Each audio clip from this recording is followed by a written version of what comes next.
హైదరాబాద్ లో ఐటీ దాడులు రెండో రోజు కొనసాగుతున్నాయి. ప్రముఖ దర్శకుడు సుకుమార్, మరో నిర్మాత ఇళ్లలో అధికారులు తనిఖీలు చేస్తున్నారు. ఇప్పటికే మైత్రి మూవీ మేకర్ నిర్మాత ఎర్నేని నవీన్, రవిశంకర్ ను ఐటీ అధికారులు ప్రశ్నించారు. అధికారుల విచారణలో కీలక అంశాలు వెలుగులోకి వచ్చాయి. పుష్ప 2 వసూళ్లకు తగ్గట్టుగా ఐటీ చెల్లింపులు జరగలేదని అధికారులు నిర్ధారించారు. పుష్ప 2 సినిమాకు దర్శకత్వం వహించిన సుకుమార్ లాభాల్లో వాటా తీసుకున్నట్లు గుర్తించారు. అటు నిర్మాత హన్సితారెడ్డిని ఐటీ అధికారులు ప్రశ్నిస్తున్నారు. హన్సితారెడ్డి నిర్మించిన చిత్రాల ఆదాయ వ్యయాలపై ఆరా తీశారు. ఆమె సమక్షంలో బ్యాంకు లాకర్లు ఓపెన్ చేసినట్లు తెలుస్తుంది. సోదాలో కీలక డాక్యుమెంట్స్ స్వాధీనం చేసుకున్నారు.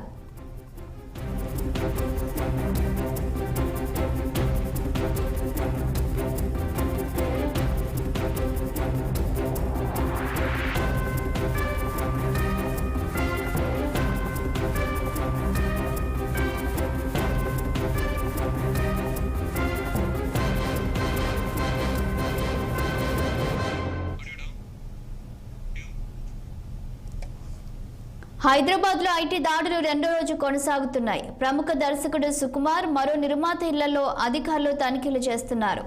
ఇక దీనిపై మరింత సమాచారం మా senior correspondent Srinivas phone line అందించడానికి సిద్ధంగా ఉన్నారు. చెప్పండి శ్రీనివాస్, ఇక హైదరాబాద్ లో నిర్మాతలు అలాగే దర్శకుల ఇళ్లలో, ఆఫీసులలో ఐటీ సోదాలు జరుగుతున్నట్లు తెలుస్తుంది. దీనిపై అప్డేట్స్ ఏంటి?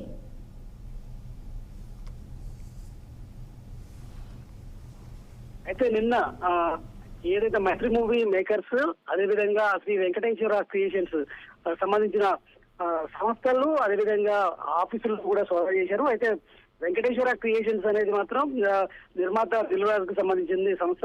అదేవిధంగా మైత్రి మూవీ మేకర్స్ సంబంధించిన కూడా ఎర్నేని నవీన్, అదేవిధంగా రవిశంకర్ ఇళ్ళు, అదేవిధంగా కార్యాలయాల్లో కూడా సోదాలు నిర్వహించారు. మొత్తం 8 చోట్ల కూడా 55 మంది బృందంతో కూడా ఈ సోదాలు జరుగుతున్నాయి. అంటే కంటిన్యూగా కూడా నిన్నటి నుండి కూడా జరుగుతున్న పరిస్థితి. అయితే అధికారుల విచారణలో కీలక అంశాలు కూడా వెలుగులోకి వచ్చాయని కూడా తెలుస్తుంది. అయితే ఈ రోజు పుష్ప 2 దర్శకుడు సుకుమార్ ఇంట్లో కూడా సోదాలు జరుగుతున్నాయి. అయితే దీనికి సంబంధించి పుష్ప 2 సినిమాకు దర్శకత్వం వహించినటువంటి సుకుమార్ ఏదైతే ఇప్పటికే పుష్ప 2కు సంబంధించి కూడా 2,000 కోట్లకు దగ్గరలో కలెక్షన్స్ వచ్చాయని కూడా ఇప్పటికే ప్రచారం జరుగుతున్న నేపథ్యంలో కూడా దాంట్లో సుకుమార్ వాటా తీసుకున్నట్టు కూడా తెలుస్తుంది. సో ఈ క్రమంలో కూడా ఇటు సుకుమార్ కి సంబంధించిన ఇంట్లో సోదాలు జరుగుతున్నాయి. అయితే అటు నిర్మాత హన్సితారెడ్డి ఇంట్లో కూడా సోదాలు జరుగుతున్న పరిస్థితి ఉంది. అయితే ఈ చిత్రాలు నిర్మించిన దీనికి సంబంధించిన ఆదాయ వ్యయాలపై కూడా ఆరా తీశారు. అయితే ఈ హన్సితారెడ్డి సమక్షంలో బ్యాంకు లాకర్లు ఓపెన్ చేసి కొన్ని కీలక డాక్యుమెంట్లు కూడా స్వాధీనం చేసుకున్నట్టు కూడా తెలుస్తుంది. అయితే దీనికి సంబంధించి కూడా ఇప్పటికే అంటే సంక్రాంతి సందర్భంగా కూడా ఇటు పుష్ప 2 కావచ్చు, అదేవిధంగా ఇటు మరో 3 సినిమాలు వచ్చాయి. ఏదైతే సంక్రాంతికి వస్తున్నాం కావచ్చు, అదేవిధంగా ఇటు బాలకృష్ణ డాకు మహారాజ్ కావచ్చు, అదేవిధంగా ఏదైతే ఇటు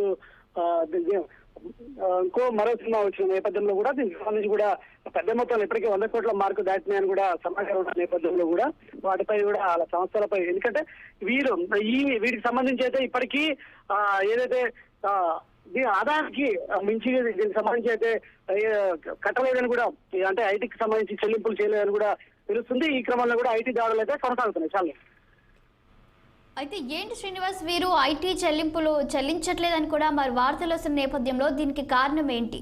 వీరిపై ఏమైనా చర్యలు తీసుకునే అవకాశం కనిపిస్తుందంటారా? అదే పుష్ప 2కు సంబంధించి 2,000 కోట్ల దగ్గరలో కూడా కలెక్షన్స్ ఉన్నాయన్న నేపథ్యంలో కూడా మరి వాస్తవంగా అంటే ఇటు ప్రస్తుతం జరుగుతున్న మాట వాస్తవమా లేకపోతే ఎంతవరకు కలెక్షన్స్ నిజంగా జరిగాయి అనేది కూడా వాళ్ళు నిర్ధారించుకుంటున్నారు. అయితే దానికి సంబంధించి ఈ పుష్ప 2కు సంబంధించి ఎంత కలెక్షన్స్ జరిగాయి ఓవర్సీస్ గా ఇటు తెలుగు రాష్ట్రాలతో పాటు ప్రపంచవ్యాప్తంగా పుష్ప 2 విడుదలైంది. ఈ క్రమంలో కూడా మరి ఎంత నిజంగా ఈ వసూలు రాబట్టింది, ఎంత కట్టారు అనేది అంశాలపై కూడా ఆరాధిస్తున్నారు. దానికి సంబంధించిన డాక్యుమెంట్లు కూడా స్వాధీనం చేసుకున్నారు. మరొక వైపు సుకుమార్ పుష్ప 2కు సంబంధించి కూడా ఆ లాభాల్లో వాటా తీస్తున్నట్టు కూడా ప్రచారం జరుగుతున్న నేపథ్యంలో కూడా ఆయనకు సంబంధించిన అంశాల్లో కూడా విచారణ కొనసాగిస్తున్నారు. దీంతో పాటు ఇటు సంక్రాంతికి వస్తున్న మూవీ కూడా ఇటు వెంకటేష్ నటించినటువంటి హీరోగా నటించినటువంటి సంక్రాంతికి వస్తున్న మూవీ కూడా 100 కోట్ల కలెక్షన్లు మార్కు దాటింది అని ప్రచారం జరుగుతుంది. వాస్తవంగా ఎన్ని కోట్ల వసూలు చేసింది, చేస్తున్న ప్రచారానికి వసూళ్లకు ఎంతవరకు వాస్తవం ఉందనే అంశాలు కూడా పరిశీలిస్తున్నారు. కాబట్టి ఖచ్చితంగా ఈ ఏదైతే వచ్చిన ఆదాయానికి తగ్గట్టు కాక చెల్లింపులు చేయకపోతే ఐటీ కట్టకపోతే మాత్రం ఖచ్చితంగా కేసు నమోదయ్యే అవకాశం ఉంది, చర్యలు కూడా తీసుకునే అవకాశం ఉంది. ఆ కోణంలో కూడా ఇటు బ్యాంకుల్లో వాళ్ళకి సంబంధించిన నిర్మాతల బ్యాంకుల్లో కావచ్చు, వాళ్ళ సంస్థల్లో కావచ్చు, వాళ్ళ ఇళ్లలో కూడా సోదాలు నిర్వహించి కీలక డాక్యుమెంట్లు అయితే ప్రస్తుతం అయితే ఐటీ అధికారులు స్వాధీనం చేసుకున్నారు. అయితే సాయంత్రం వరకు కూడా ఈ సోదాలు కొనసాగే అవకాశం ఉంది. ఒకవేళ సాయంత్రం వరకు కూడా సోదాలు పూర్తి కాకపోతే 3వ రోజు రేపు కూడా సోదాలు నిర్వహించే అవకాశం కనిపిస్తుంది. చాలని ఓకే, థ్యాంక్ యూ శ్రీనివాస్.